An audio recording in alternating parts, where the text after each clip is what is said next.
Welcome back. Ready for another deep dive? Always up for a little adventure, especially one that involves the Olympian gods, and maybe a little bit of chaos. Oh, we've got chaos in spades today. We're jumping into an excerpt about the return of the Titans. Yeah, those Titans, talk about holding a grudge. Seriously.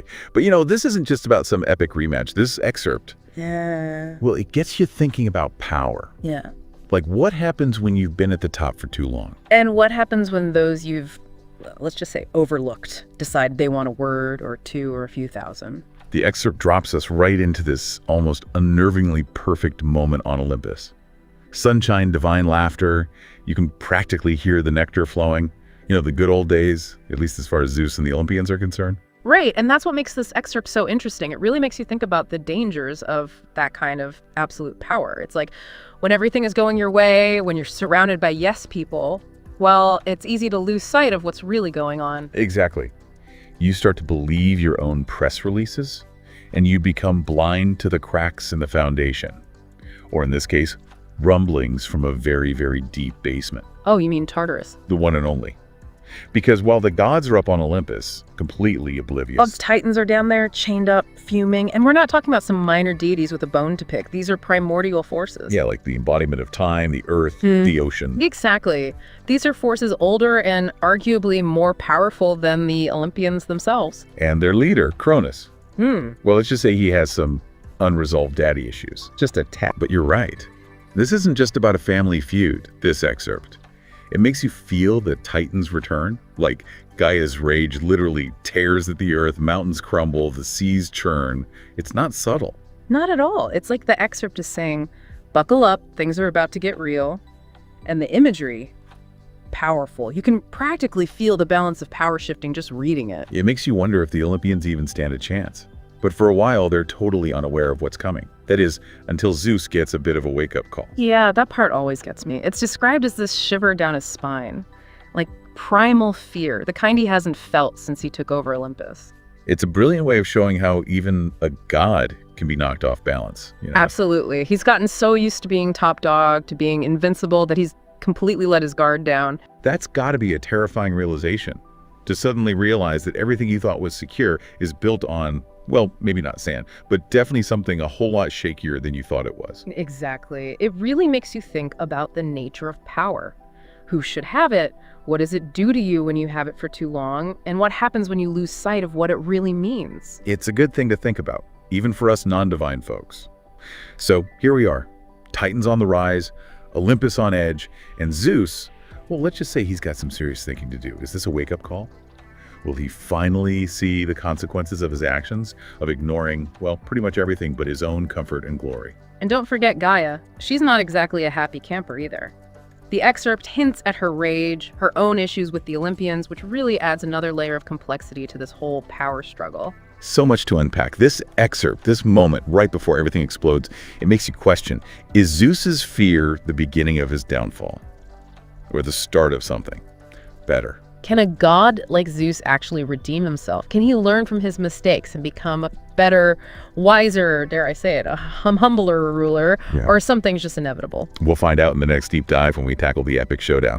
This story is far from over, folks, but for now, let's take a break. All right, so get this picture, Mount Olympus, right? But instead of this serene, all-powerful home of the gods, it's a war zone. Under siege. Exactly. And leading the charge, those big baddies of Greek myth, the Titans, they're back with a vengeance and ready to knock Zeus and the Olympians off their gilded thrones. This isn't just some mythical squabble, though, is it? This is about the very fate of the cosmos. It really throws you for a loop right from the start. We think of Olympus and we think impenetrable, eternal. Right. The home of the gods, untouchable, right? But here, right off the bat, we see chinks in the armor, doubt creeping in. And not just any doubt. This is Zeus, the big guy himself, feeling it. And that's the hook. If Zeus is worried, we should be terrified. It establishes the stakes immediately. This is existential. Absolutely. So let's talk about these Titans. We're talking primordial forces of nature, each one. They've been stewing in Tartarus for ages, plotting their revenge. And boy, are they ready to unleash it. It's like the very earth is angry. Cronus especially, he hasn't forgotten his defeat. He's leading the charge, fueled by this burning desire to reclaim what he believes is rightfully his. Right, and he's brought some heavy hitters with him. Oh, absolutely. You've got Hyperion, this towering inferno scorching the heavens with his rage. Then there's Oceanus, unleashing tsunamis that would make Poseidon hang up his trident. It's a full-on cosmic beatdown. But it's interesting because when you really dig into it, you realize this isn't just about brute strength. Exactly. It's deeper than that. Like, way deeper. This is about two completely different ways of existing in the cosmos. The old versus the new guard, the Titans, their chaos embodied, unpredictable. The raw power of the universe, untamed, unshaped. Right. And the Olympians, they represent order. They had to fight tooth and nail to establish that order. They overthrew the old ways, but that doesn't mean the old ways are gone, does it? Not at all. Which makes this fight even more epic. You've got these personal stories woven into this grand cosmic tapestry. Absolutely. Like, take Ares, the god of war himself, right? Even he's pushed to his limits. This isn't some minor skirmish for him. This is a fight for survival. And then there's Hera. Talk about family drama. She's forced to confront Rhea, her own mother, who sided with the Titans. Imagine having to fight your own mother for the fate of the universe. Talk about pressure, and that's not even the main event. Oh yeah, I almost forgot. This is all building to the ultimate showdown. Zeus versus Cronus. It's like the cosmos itself is holding its breath. Zeus, he's throwing everything he's got at Cronus. Thunderbolts forged in the heart of a dying star. And Cronus. Cronus just smirks. He's not afraid. He actually says to Zeus, "You thought you could imprison us forever. The cosmos always balances itself." And you realize he's not wrong. There's this underlying cosmic order, right? This ebb and flow. Did the Olympians disrupt that balance when they imprisoned the Titans? That's a question that hangs heavy over the entire battle. It's like this underlying tension, right? You can feel it, even in the middle of all this crazy action. Right. Because it's not just a brawl. Athena, she's not just a warrior, she's a brilliant strategist. She's the brains behind the Olympian defense. She knows they're outmatched in raw power. So they have to be smart. Exactly. Every move counts. And even with that, it's still a close call. Think about it. Poseidon, god of the seas, is going toe-to-toe with Oceanus, his Titan counterpart. We're not just talking big waves here. We're talking about the oceans themselves being reshaped. And then you've got Apollo, the god of light, fighting a losing battle against Hyperion, whose very essence is fire. It's a celestial wildfire. The sky is literally ablaze. But here's the thing, and this is what I find so fascinating. Those years imprisoned in Tartarus, the Titans weren't just sitting around. They were studying. Exactly. They learned the Olympians' moves, their weaknesses. They're using that knowledge now, exploiting every opening. It's like they're playing 4D chess while the Olympians are stuck playing checkers. That's a great way to put it. But this isn't just contained to Mount Olympus, is it? No, it's far-reaching. Even Hades, down in the underworld, he feels the tremors of this war. And if the underworld isn't safe, nowhere is. If you think about it, Hades is fascinating. He's the one Olympian who remained neutral during the Titanomachy, the first war between the gods and Titans. He's got his own thing going on. Right, and now he's being forced to confront this question of whether anyone can truly control fate god or Titan. Is there even such a thing as destiny when the very fabric of the cosmos is being torn apart? Okay, so back on Olympus, Zeus is hurting. He's been through the ringer, but he's still standing. He can't fall. He won't fall. Exactly. He rallies the remaining Olympians and roars, "Olympus will never fall." It's this incredible moment of defiance. But then, Cronus lands a blow. A blow like nothing we've seen before. And just like that, Zeus is on the ropes. We don't see the outcome, but the message is clear. Even the king of the gods is vulnerable. And that's where the excerpt ends. Talk about a cliffhanger. It leaves you reeling. Will the Olympians pull through? What will it cost them? Will they have to make the ultimate sacrifice to save Olympus, to save themselves? This whole deep dive, it just leaves you with more questions than answers. It makes you think. What would it take to defend your own Olympus, those ideals you believe in so passionately? What would you sacrifice to protect them? Food for thought, right? Okay, so you know how much we all love a good battle story, right? Like, who doesn't love a clash of titans, right? But we're not talking, just like the Avengers or whatever. We're going way back, talking about a struggle for power that literally helped shape Western civilization. I mean, this is like the OG epic showdown, and it's got it all. You got your family drama, you got power struggles, you've got these larger-than-life figures trying to figure out what it means to rule a cosmos. Exactly. It's high stakes. It's high stakes for sure. But here's the thing. It's not just ancient history, right? No, not at all. this story, it like still has something to say to us today about leadership, about resilience, about what it takes to build something new. You've been spending a lot of time with Greek mythology, right? Yeah. Diving deep. Not just like the greatest hits, not just the who's who on Mount Olympus, but like really getting into the nitty-gritties, specifically the Titanomachy. Oh, That's yeah. the epic war between the Olympian gods and their predecessors, the Titans. Now, correct me if I'm wrong, but you zeroed in on this one particularly intense moment where it seemed like the Olympians were actually going to lose. Oh, for sure. It's a turning point. Right. So, like, for those of us who need a refresher, set the scene for us.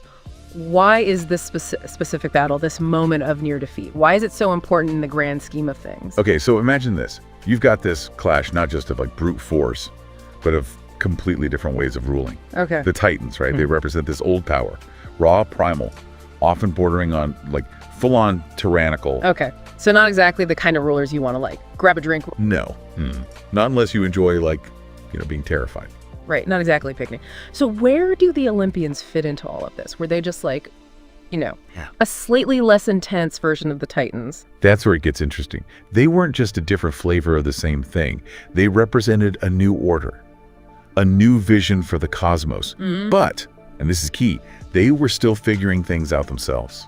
So they're not perfect by any means. Oh no, they're flawed. Okay. They've got their own issues for sure. But this battle, Right. this close call, was like this crucible moment. Would their vision for the universe survive? Wow. Or would the old ways, the ways of the Titans, would they prevail? That's heavy. And the source material does not hold back the way it describes it. The sky over Olympus was choked by the chaos of divine conflict. It's intense. So question, did the ancient Greeks, did they like literally believe that the weather mirrored these divine battles? Like if there was a thunderstorm. It's easy to see why they might. Right. But these myths, they were never just about explaining the weather. Okay. They were a way for the ancient Greeks to make sense of their world, their hopes, their fears, their place in the cosmos. So this image of a sky choked with chaos, Yeah. it's not just about a literal storm, right? Exactly. It's about that feeling we all get sometimes when it feels like everything's spinning out of control. That struggle between order and chaos, it's timeless. Totally. And speaking of feeling like things are spinning out of control, let's talk about Zeus, Oh yeah, the big guy. the king of the gods. He's not exactly having a good day, is he? Not at this point in the story. His allies are losing hope. He's on the ropes, and then he gives this speech, this rousing speech to try and rally them. Pivotal moment. It's like a losing coach at halftime, trying to fire up his team. So what's going on there? Is it just a pep talk? Or is there something more to it? It's more than just a pep talk. It's leadership 101. See, Zeus, he's not just strong, right? He has to inspire the other Olympians. These are gods and goddesses who've chosen to follow him, to fight for this new world order. And this speech, this is where he reminds them why they're in this fight, even when it seems like all is lost. Yeah, and you can feel that when you read it. Yeah. In the source material, it's like he's reaching into each of them, reigniting that spark, that sense of purpose. He's not saying try harder. He's saying remember what we stand for. Powerful stuff. Right. And it gets to the heart of leadership. It's not enough to have power yourself. You have to inspire others to find and use their own power. And that's true whether you're a god leading a pantheon or leading a team at work. Yeah. It's that shared purpose. Believing in something bigger than yourself, that's what makes people willing to go the distance. Yeah, that's giving me chills just thinking about it. And it works, right? The tide starts to turn. The Olympians, they rally. And the way the source material describes it, each god steps up. Yeah. But in a way that reflects their unique powers, like Poseidon. He unleashes this massive tidal wave. Apollo shoots an arrow that blinds one of the Titan giants. It's epic. So question, are these just cool action sequences?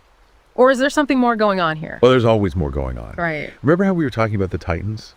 Representing this raw, untamed power? Well, the Olympians, they represent different aspects of the world. And of human nature. Okay, I'm listening. So Poseidon, god of the sea. Of course, his weapon is a tidal wave. Makes sense. Apollo, god of light and music. His arrow, it's not just a projectile. It's like a beam of knowledge piercing through the darkness. So it's like their powers are an extension of who they are. And the way they fight reveals something deeper about these forces at play in the universe. Exactly. That's what makes these stories so endlessly fascinating.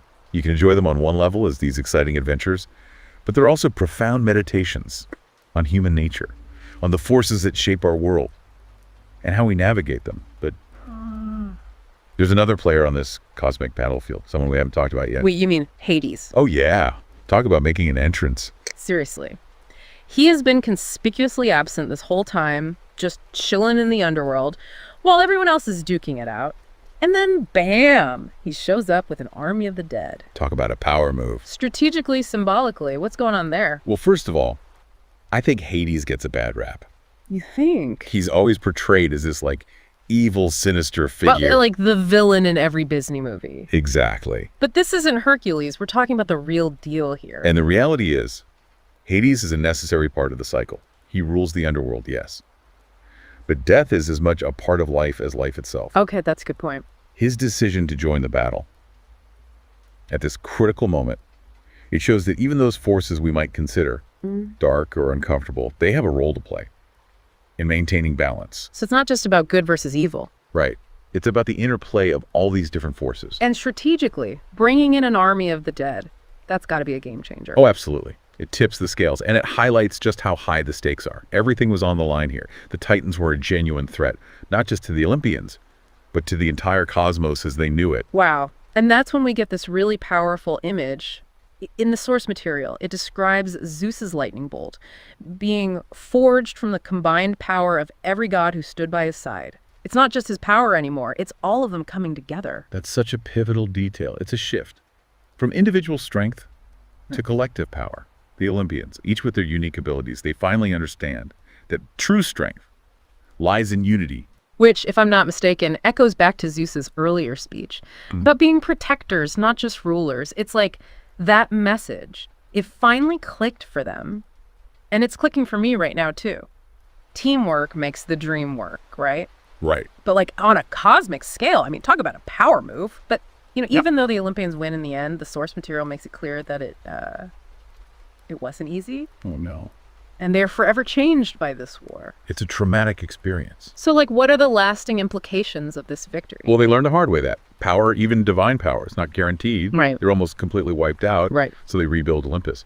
But there's this new awareness, Yeah. this sense of caution, maybe even a little paranoia. I mean, I can't say I blame them. If I'd just gone toe-to-toe with a bunch of giant, angry titans, I'd be looking over my shoulder for the rest of my immortal life. For sure. But it's more than just paranoia. It's like this understanding that victory comes at a price. Yeah. They're stronger now, more unified, but they're also marked by the struggle. Scarred, you might even say. And that's something we see in our own lives too, right? Absolutely. I mean, think about the challenges we face. Right. The setbacks, the failures. Yeah, they can make us stronger, more resilient. But they also change us. They shape who we become. Exactly. Wow. We started with this epic battle of the gods, and now we're talking about universal truths. Resilience, the price of power. And how our experiences shape who we become. It's amazing. Whether we're sitting on Mount Olympus or just, you know, trying to get through our Wednesday. The human experience is vast. It really is. But you know, there's one final detail I find fascinating. Okay, what's that? The fate of the Titans. What about them? They were defeated. Yes. Yeah. Cast down. Right. But there's this lingering sense in the source material that their story isn't over, Wait, really? that they could rise again. Okay, now that's an image. That's going to be stuck in my head for a while. It's a reminder Of what? that conflicts may end, Okay. but the potential for struggle, for things to fall apart, it never really goes away. So it's like, ooh, even when we win, Right. we have to be ready for the next battle. Always. Wow. Well, you've given us a lot to think about today, not just about Greek mythology, but about leadership, about resilience. And about those Titans. Right. The ones we all face Huh. in our own lives. And on that note, we leave you to ponder those titans. Until next time, happy reading, and may your own journeys be filled with epic discoveries. All right, so, you know, we've been getting all these articles and notes about Greek mythology, specifically like the Titanomachy, right? And it's intense, but we're not just gonna like, you know, list off who threw which lightning bolt, who had what magical weapon. We're going deeper this time. Right. Yeah. We're talking about the why. Yes. The motivations, the regrets, the raw emotions that are kind of like the engine behind this whole legendary battle. Exactly. Yeah. It's easy to kind of get caught up in just the surface level of these myths, you know, Right. gods and monsters and all that. But what I find so fascinating is that they really are reflections of our own human struggles, you know. Yeah. And when we understand those motivations behind something as epic as the Taikonomachy, I mean, it unlocks these timeless truths about power, about duty, about family drama. Well, yeah. I mean, come on. Let's talk about, speaking of family drama, let's talk about Zeus. Okay. Zeus, we all know him. Big Zeus. King of the gods, right? Yeah. Up on Mount Olympus, throwing lightning bolts. Lightning bolts. But the thing that I found really fascinating in what we're, looking at was this unexpected vulnerability. There's this one part where he talks about how his power is actually a lot more fragile than anybody realizes. Oh, wow. And I was like, that's not the Zeus I picture. Right, exactly. Yeah. It really gets you thinking about like the weight of leadership. Oh, yeah. Even for a god, right? I mean, this is Zeus, right, the most powerful being arguably, imaginable. Yeah. And here he is wrestling with doubt, right, with fear, with the possibility of failure. Yeah. And it makes you wonder if even Zeus felt that way. Yeah. What does that say about the pressure that leaders throughout history have faced? Right. It's very humanizing. It is. He's not this. He's not just a statue. He's not this untouchable being. Right. And it's not even just about his own insecurities. Okay. The source material really emphasizes how this is a turning point for him. Okay. Where he realizes he can't win this fight alone.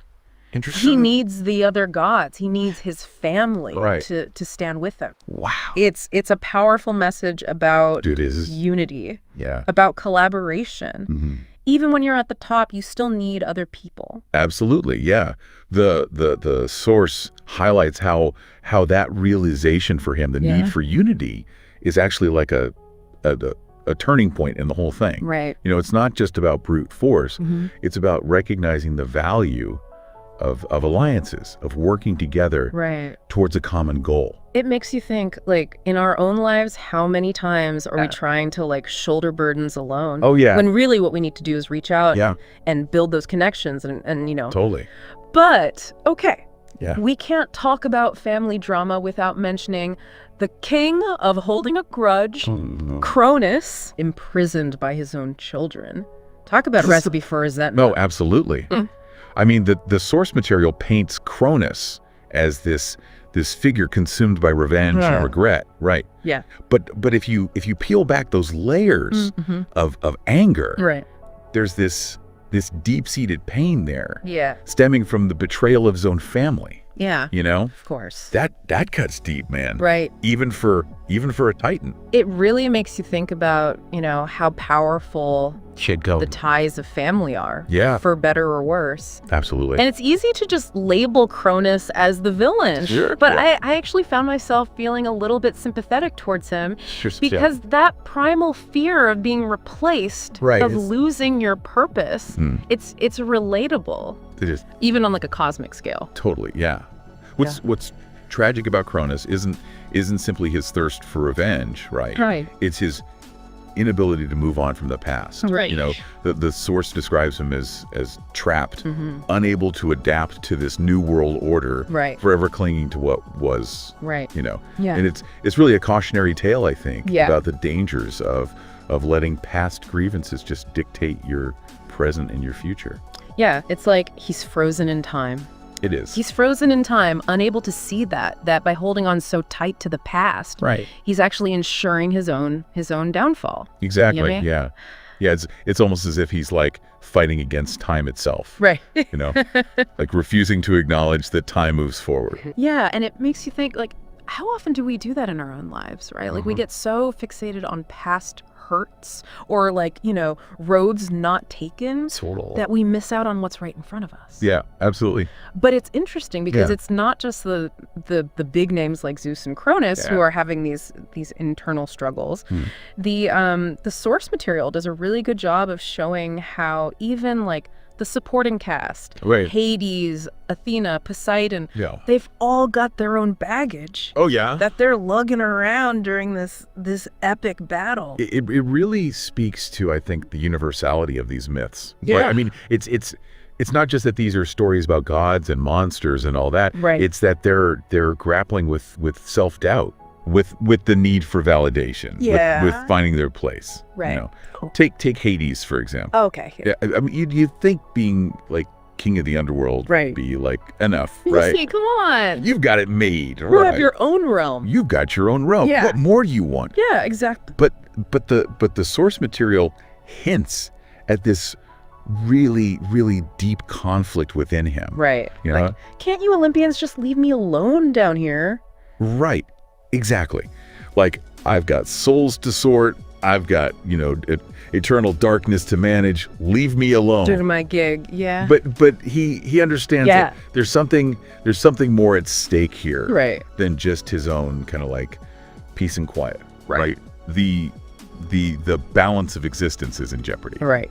Yeah. And that's not something he can just ignore, Yeah. no matter how much he might prefer to just, stay in his comfort zone, so to speak. Right. It's that thing of like sometimes you just gotta, even when it's uncomfortable. Oh yeah. You gotta rise to the occasion. You got to step up, man. Yeah. Speaking of rising to the occasion, Okay. how about Athena? Okay. Goddess of wisdom, known for her strategic brilliance. The brains of the operation. Right. And yet even she had moments of doubt during the Titanomachy. Interesting. The source material mentions how the Titans' just raw power made Right. her feel, Yeah. I don't know, almost inadequate. Imagine that. The goddess of wisdom. Yeah. Right? Questioning her own abilities. Yeah. That's what makes it so relatable. Right.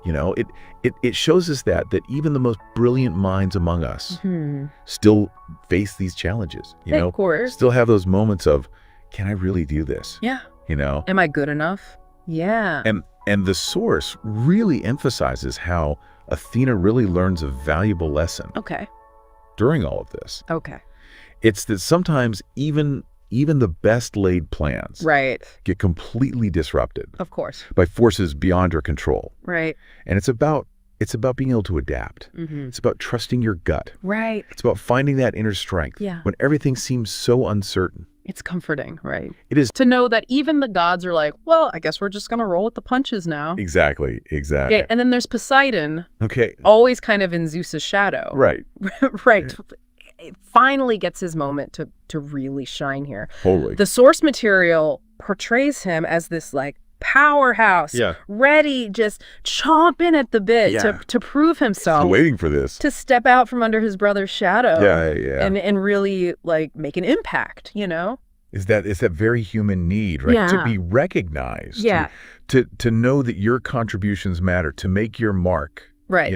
Yeah. And the source material even suggests that for Poseidon, Yeah. this whole thing Yeah. wasn't just about like taking down the Titans. Hmm. It was about proving that he belonged Right. right alongside the rest of the Olympians. It's like, see, I am worthy. I'm here too. Yes, exactly. Which, it makes you think, right? Like we all crave that validation. Absolutely. To know that what we do matters. Yeah. And it's interesting to kind of think about like which of these gods' internal struggles Right. resonates with you the most. Yeah. Are you a Hades who's like, I just want to be left alone in my own world, Let me do my thing. Or are you a Poseidon? Right. Recognize me. I have value too. Look at me. I'm doing a thing. Exactly. Or maybe you're more of an Athena. Mm-hmm. I'm trying to figure it all out up here. It's complicated. It's complicated, and this raw power is freaking me out a little bit. Right. But there was one more figure that we need to talk about, Okay. whose motivations were a little bit different from the others, Okay.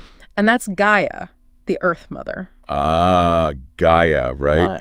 She adds a whole other layer of complexity to this whole thing, doesn't she? Yeah. Because unlike some of the other Titans, Right. her thing wasn't really about revenge. Right. It wasn't about just grabbing power. Yeah. What was driving her, Yeah. according to the source material anyway, Yeah. was this very, very deep-seated desire for balance. It's like she looked at the Olympians and was like, you guys are messing up my whole vibe. Right. Like, this isn't how it's supposed to be. Exactly. Yeah. It was out of balance, and she felt like almost this like maternal Right. responsibility Just to set it straight. to step in and be like, all right, kids, playtime's over. Mom's here to clean up this mess. Yeah, clean up this mess. Right. Even if it means, throwing it down on a cosmic level. Exactly. Yeah. Driven by that that primal force, right? Right. That deep-seated need to protect, to nurture. Right, right.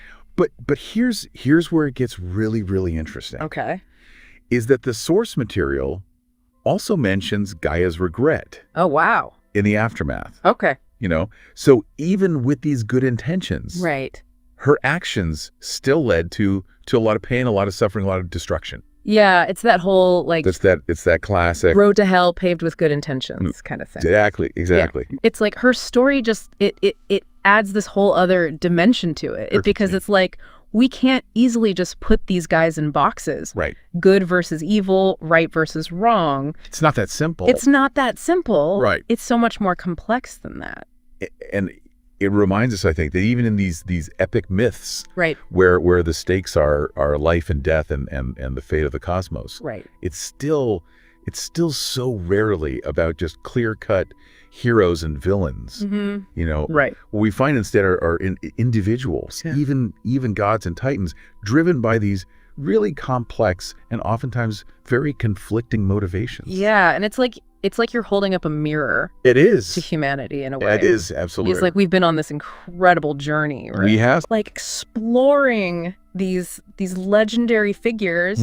We've seen Zeus, king of the gods, Yeah, the big guy. struggling with self-doubt. Right. We've seen Cronus, Yeah. imprisoned by his past, unable to move forward, and Yeah. and even like the what you call them, the supporting cast. Yeah, the so-called... The so-called supporting cast. Yeah. They've all got their own. They're fighting their own battles. They're fighting their own battles Yeah. for validation, for purpose, for Their place. their place. It's incredible. And then of course, And then there's Gaia. Gaia, right? Yeah.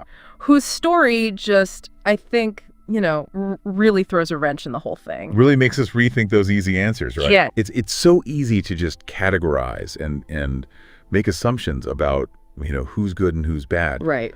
But Gaia's story really throws that all into question. It does. It makes you think about It does. the consequences of our actions, Absolutely. even when we have, good intentions at heart.